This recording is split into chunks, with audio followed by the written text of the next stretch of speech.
Sveiki! Ačiū, kad susidomėjote, kaip sulieknėti ir kaip atsikratyti diabeto natūraliais būdais, kurie iš tiesų veikia, kurie iš tiesų panaikina esminę problemą, o ne vaistais, o ne kažkokiais neaiškiais milteliais.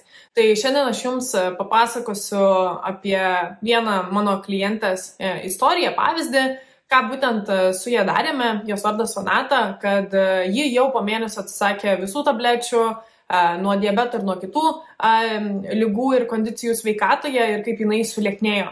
Lygiai taip pat šiandien truputėlį pasidalinsiu problematiką, kodėl Sonata nėra vienintelė, kuriai reikėjo ir reikia pagalbos. Ir lygiai taip pat papasakosiu, ką jūs jau šiandien galite pradėti daryti tam, kad savo diabetą, jeigu tokį turite, arba prediabetą, jeigu turite, ką jau šiandien galite daryti, kad jį išsigydytumėte ir lygiai taip pat sulieknėtumėte, nes dažniausiai tie, kas turi diabetą, turi ir antsvorį.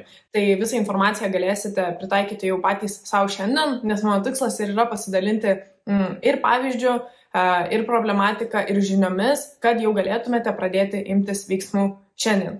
Na, o prieš pradedant labai trumpai, mano vardas Gintarė ir aš esu projekto prekės ženklo Tavo sveikata dalis ir mes Tavo sveikatoje siekiame, kad žmonės sulieknėtų, pagerintų sveikatą, išsigydytų sveikatos problemas ir niuansus, bei pradėtų jaustis geriau be vaistų, be chemijos, o natūraliais būdais, kaip įmanoma lengviau, kaip įmanoma greičiau ir su ilgalaikiais rezultatais.